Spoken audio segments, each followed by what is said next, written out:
नमस्कार, स्वागत है आपका समाचार टाइम 24 में। मैं हूं पूजा चौरसिया आपके साथ और आप देख रहे हैं हमारा खास प्रोग्राम। गाजियाबाद के साहिबाबाद विधानसभा क्षेत्र के विधायक पंडित अमरपाल शर्मा को 16 जनवरी को बसपा से बाहर निकाल दिया गया। साहिबाबाद के विधायक पंडित अमरपाल शर्मा को कल पार्टी से निष्कासित कर दिया गया था, जिसकी मुख्य वजह पंडित अमरपाल शर्मा का दूसरी पार्टियों से बढ़ते मेल जोल बताया गया था। वहीं दूसरी तरफ अमरपाल शर्मा ने एक प्रेस कॉन्फ्रेंस की, जिसमें उन्होंने बसपा पार्टी के नेता नसीमुद्दीन सिद्दीकी पर जमकर निशाना साधा।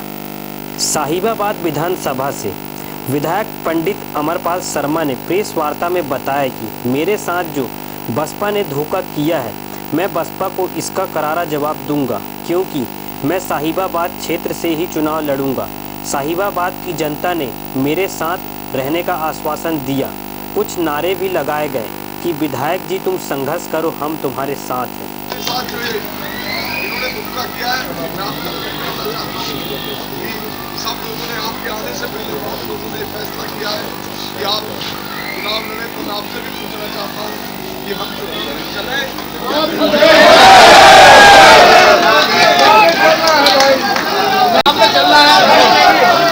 अमरपाल शर्मा बताते हैं कि मुझसे बहन कुमारी मायावती ने टिकट के लिए पहले 8 करोड़ रुपए मांगे थे, तो मैंने बोल दिया था कि हम एक राजनीतिक व्यक्ति हैं, हम कोई व्यापारी व्यक्ति तो है नहीं जो 8 करोड़ दे दें। हम तो एक समाज सेवक हैं, जनता की सेवा करते हैं।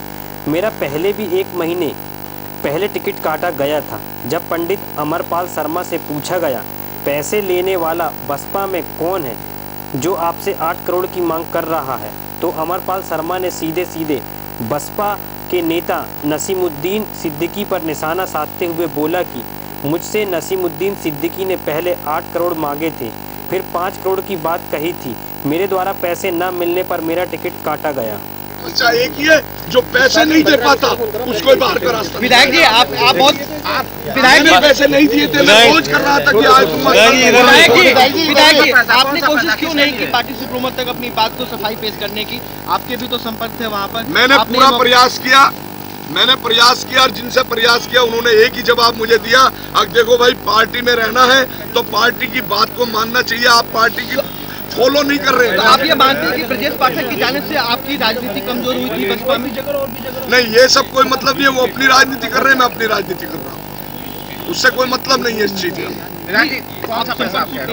अरे जो 5 करोड़ पहले 8 करोड़ रुपए आप लोग जानते हैं, 3 महीने पहले मेरा टिकट काटा गया, 3.5 महीने 1 महीने टिकट कटा रहा, और वो इसलिए कटा रहा कि 8 करोड़ रुपए से तय करते करते 5 पे लाए। हमने कहा भाई हम राजनीतिक व्यक्ति है, हम तो जनता की सेवा करने वाले लोग हैं, हम कहां से पैसा लाएंगे? हम तो कोई क्षेत्र में ऐसा काम करते नहीं है। पूरे समय से पहले अपनी निधि को खर्च करते हैं, समय से पहले जनता के हर कार्य को करते हैं। तो वही उनकी डिमांड चल रही थी कि चलिए 5 करोड़ आप दे देना चुनाव से पहले। अब वो रोज आप इस चीज की कॉल डिटेल उन लोगों की निकाल लें कि कितनी बार मेरा दुर्भाग्य रहा, मैं आपको सीडी देता इस चीज की, मेरे पास सीडी थी। देखिए, जब मेरा टिकट पहले काटा गया था, मुझे 22 तारीख को 1:45 बजे सीएम साहब माननीय बहन कुमारी मायावती जी ने अपने आवास में बुलाया और 2.25 घंटे डिस्कस हुआ।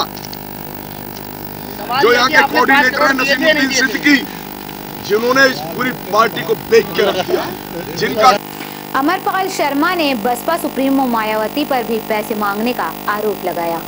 अमरपाल का कहना तो यह भी है कि साहिबाबाद से जो भी बसपा कार्यकर्ता है वह कभी बसपा में नहीं रहेगा। मैं आज यह भी कहता हूं कि साहिबाबाद से कभी बसपा जीत हासिल नहीं कर सकती। मुझसे जैसे भी मायावती के जन्मदिन के लिए बोला जाता था, मैं वैसे ही करता था। ना बजा सकता। अगर मैं बीजेपी के संपर्क में होता तो मैं उसी दिन ज्वाइनिंग कर लेता जिस दिन ब्रजेश पाठक जी ने ज्वाइनिंग करी, उसी दिन ज्वाइनिंग कर लेता मैं। विधायक जी आप 2007 में बसपा से चुनाव लड़े, विधायक बने।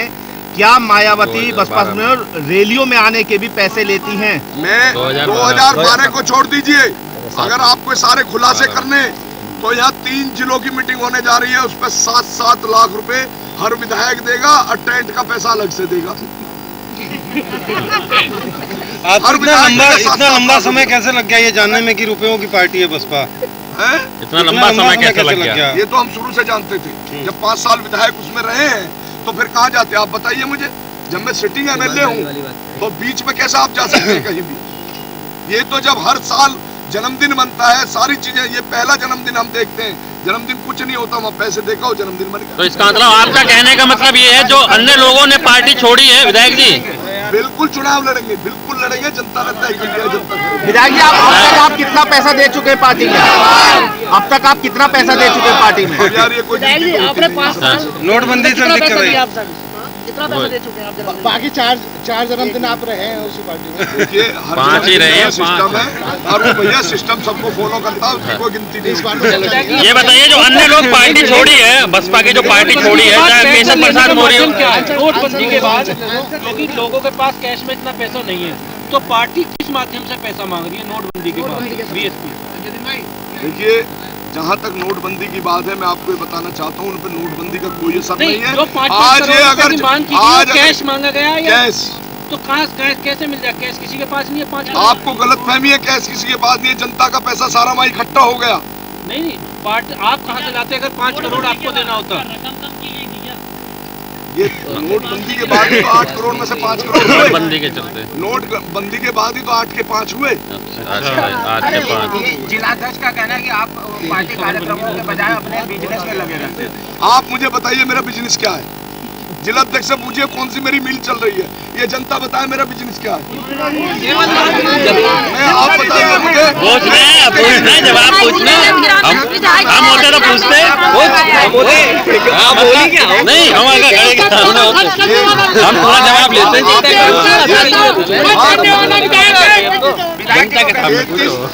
33 मीटिंग मैं एक दिन में कर रहा हूँ, तो बिजनेस चल रहा है। वो ये नजर नहीं आता कि ये इतनी बड़ी विधानसभा है, ये शहरी विधानसभा है, यहाँ सब लोग रहते हैं, समझदार। मेरे पे 1 नंबर है, उसी तरीके मैं से 10 नंबर लेगा नहीं लूंगा, इसी पे लूंगा, इससे लूंगा। बिल्कुल चुनाव नोटबंदी के चलते ही निकाल दिया गया नोटबंदी। चलो अमरपाल शर्मा के समर्थकों ने अमरपाल के निवास पर बसपा की सामग्री भी जलाई, झंडे पैरों के नीचे रखकर नारे लगाए। मायावती मुर्दाबाद, नसीमुद्दीन मुर्दाबाद, बहुजन समाज पार्टी मुर्दाबाद। जैसे ही अमरपाल प्रेस वार्ता को पूरी करने के बाद कांग्रेस के प्रदेश अध्यक्ष राज बब्बर से मिलने पहुंचे।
विधानसभा क्षेत्र में आचार संहिता का हुआ उल्लंघन, मायावती का पुतला अमरपाल के बंगले पर फूंका गया।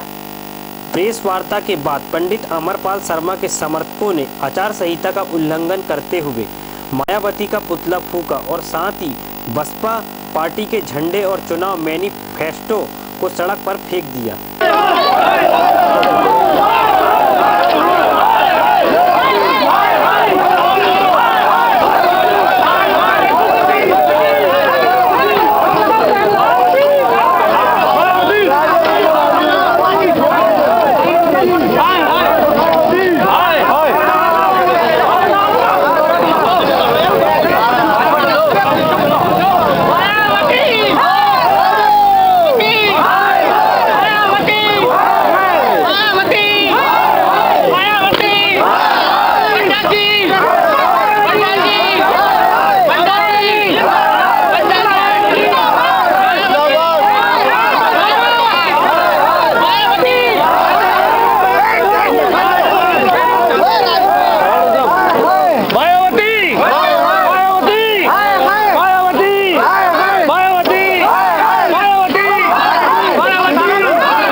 हेतु अमरपाल शर्मा कांग्रेस का दामन जल्द ही थाम सकते हैं। आज के हमारे इस प्रोग्राम में बस इतना ही। देश और दुनिया की तमाम खबरों के लिए बने रहिए हमारे साथ, देखते रहिए समाचार टाइम 24। नमस्कार। भारत की बहुचर्चित